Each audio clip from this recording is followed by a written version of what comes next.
Je vous ai déjà présenté plusieurs défonceuses sur cette chaîne, mais je vous ai jamais vraiment aidé à comment bien choisir la défonceuse en fonction de vos projets, de vos utilisations.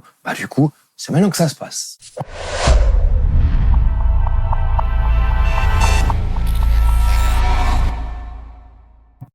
Il existe plein de modèles de défonceuses à tous les prix. C'est pas toujours évident de s'y retrouver, surtout quand c'est le moment de l'achat de ta première machine. Donc là, je pense qu'il y a plein de choses à voir.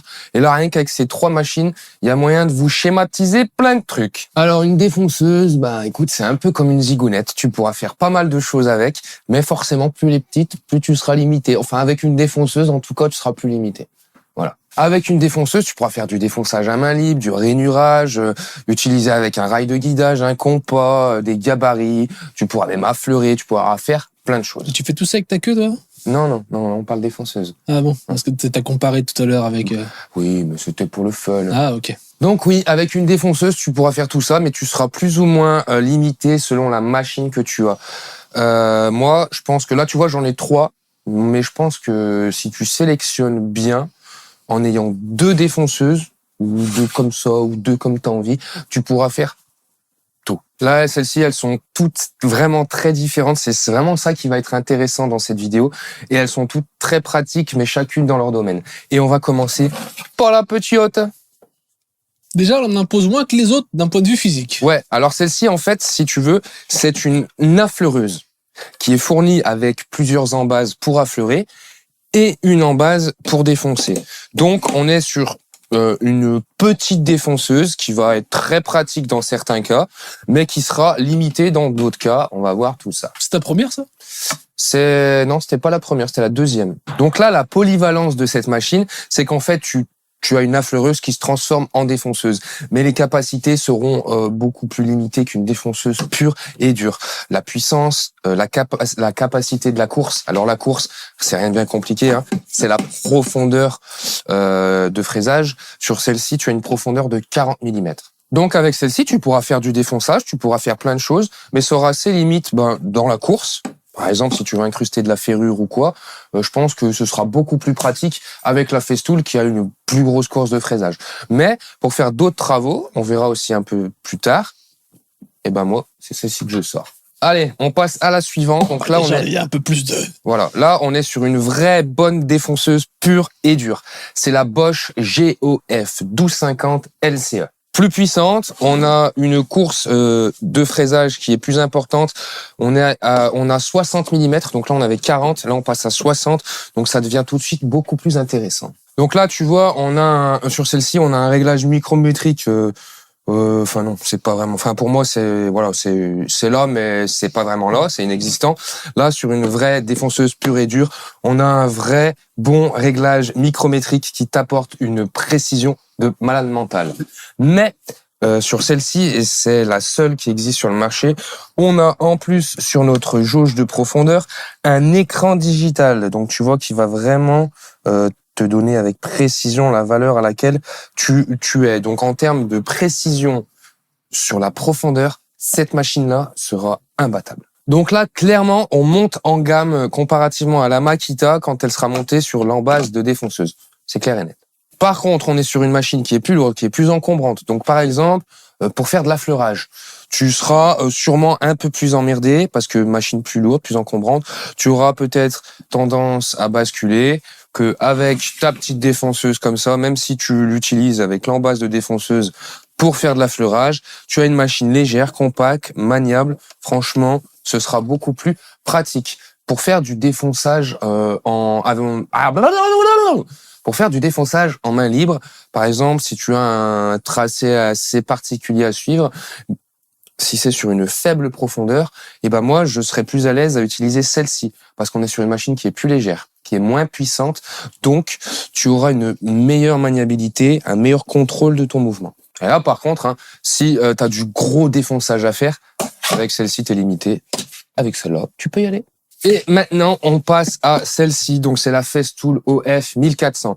Alors, avec celle-ci, tu pourras faire du plus gros défonçage qu'avec celle-là ou qu'avec celle-ci logique. Tout simplement parce qu'on a une course de fraisage qui est plus importante. Donc, celle-ci, on peut descendre jusqu'à 70 mm de profond.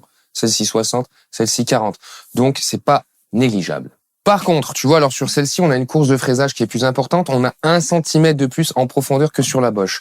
Mais tu pourras compenser en achetant une fraise plus longue. 1 centimètre, ça peut toujours se compenser grâce à la fraise. Mais voilà, il faut acheter encore, toujours.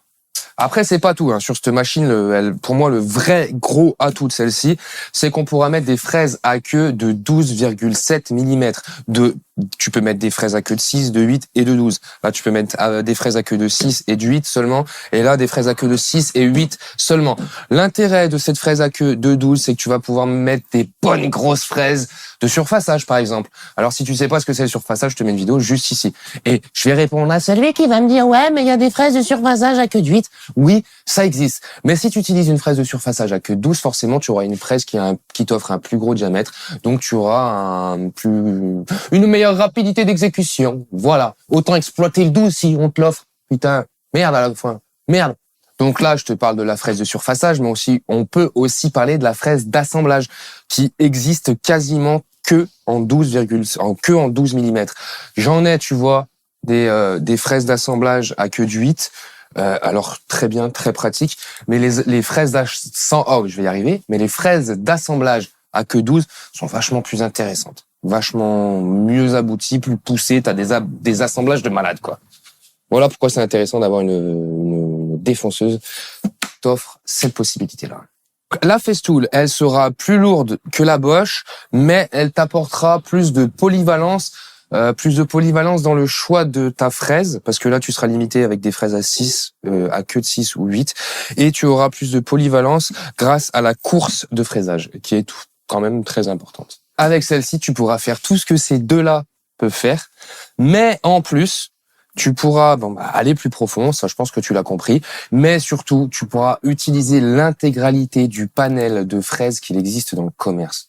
Et ça, c'est BG. Là, tu vois, je te fais pas la présentation de la machine, c'est vraiment pour t'expliquer les différences qu'il y a, et le fait de la sortir et de te montrer, pour moi, c'est plus simple de te schématiser, je pense que pour toi, c'est plus simple de comprendre. Si jamais tu veux voir les présentations complètes de ces machines, je te mettrai une playlist par ici, là, et tu auras des vidéos complètes, détaillées, présentations, tests et tout ce qu'il faut. En résumé, pour moi, il y a 4 gros points importants à regarder quand tu sélectionnes une défonceuse. Ça va être le poids, la puissance, la course de fraisage et la compatibilité des fraises. C'est selon moi les 4 gros points qu'il faut vraiment que tu sélectionnes, à adapter évidemment en fonction de ce que tu veux faire. Et là, désolé de te décevoir, non, il n'existera pas la défonceuse parfaite qui fera tout nickel comme t'as envie. Forcément, il y en a une qui sera plus adaptée dans une chose, une autre dans une autre, et ainsi de suite, quoi.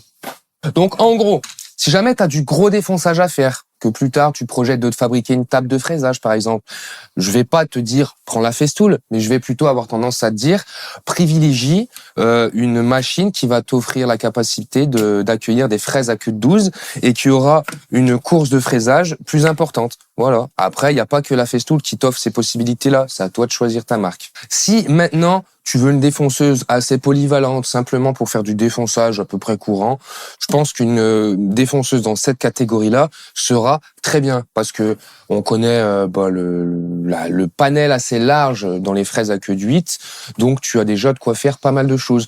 On est sur une machine qui est quand même puissante, qui est robuste, qui est précise. Voilà.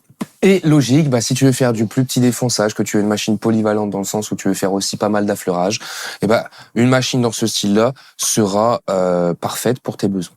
Voilà, je t'ai présenté du Bosch, du Festool, du Makita. C'est pas parce que je te présente celle-là qu'il faut que tu t'achètes celle-ci. Il faut bien que tu saches que chaque défonceuse ont leur équivalence dans d'autres marques. Là, par exemple, je vais penser à la Makita. Donc, Makita, on est sur une petite machine polyvalente légère qui va t'offrir la possibilité de faire de l'affleurage et un peu de défonçage. Donc là, on va dire la polyvalence principale de cette machine, ça va être sa maniabilité. Enfin, l'atout principal de cette machine, ça va être sa maniabilité. Je pense à Bosch qui a sorti sa concurrente, là on l'a vu il y a pas longtemps, à Batimat. C'est en gros le même principe, donc une machine où tu vas pouvoir mettre des embases d'affleureuses différentes, une embase de défonceuse, mais le vrai atout qui va t'offrir encore plus de maniabilité, c'est qu'on est sur une machine à batterie. Donc t'as pas le fil qui va t'emmerder.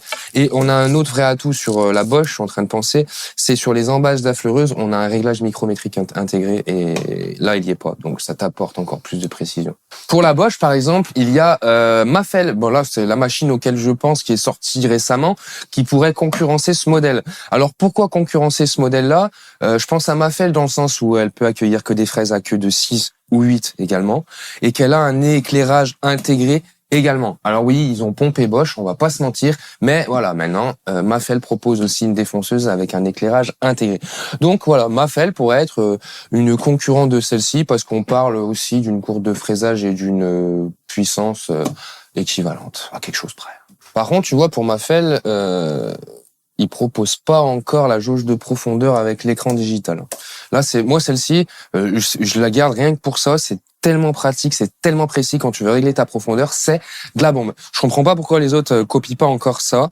Et je me pose aussi la question parce que j'ai l'impression que Bosch a arrêté de la commercialiser. Donc je comprends pas non plus pourquoi, parce que c'est vraiment vraiment efficace. Et concernant la Festool, c'est pareil. Il y a d'autres marques qui vont te proposer une course de fraisage de 70 mm, qui vont te proposer une compatibilité avec des fraises à queue de 6, de 8 et de 12.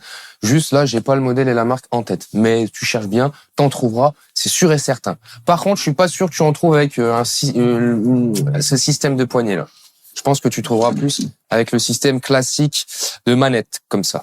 Dans cette vidéo, j'ai vraiment essayé de te faire comprendre les différents atouts de chacune, de t'expliquer à peu près celle-ci est la plus adaptée pour ça, celle-ci pour ça et celle-ci pour ça. Si jamais tu pinailles encore dans ton choix, n'hésite pas à venir me poser des questions en commentaire. Je te répondrai avec grand plaisir parce qu'il y a plein de choses à voir, plein de différences intéressantes. Alors, si je peux me permettre d'intervenir, Ah oui, je l'ai pas fait beaucoup dans cette vidéo, vous avez c'est remarqué. vrai, c'est vrai, c'est vrai. Du coup, en fait, il y a aussi un truc, parce qu'à force de rester avec toi, je le sais, ben, la fraise, ça a son importance sur le travail. Il n'y a pas que la machine. Ouais, Ouais, oui. Tu vois, j'ai une boîte vide.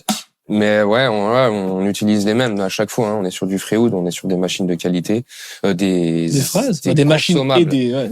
sur des consommables de qualité. Et ça a son importance, parce que moi, quand je vois un mec qui va mettre 800 balles dans une défonceuse Festool, mais qui l'utilise avec une fraise Lidl, j'ai envie de le tarter la gueule. Ouais. Voilà. C'est dommage, quoi. Ouais. J'espère que j'ai été clair dans cette vidéo et que je vous ai aidé surtout à trouver, à un peu mieux vous guider en tout cas. Mais vraiment, j'insiste, si vous avez des questions, n'hésitez pas à me les poser. Mais par contre, dites-moi bien vraiment le type de travaux que vous voulez faire avec. Parce que si tu veux faire un peu de tout, je peux pas te dire prends celle-là, tu feras tout. Non, il y a pas la machine parfaite, n'existe pas. Bon bah c'est tout pour moi. Pense à mettre un petit like si la vidéo t'a plu, ça fait toujours plaisir et surtout ça donne de la force. Pense à activer la petite cloche des notifications et si t'es pas abonné, tu sais ce qu'il te reste à faire, hein. Pourquoi tu les menaces? Parce que j'aime bien.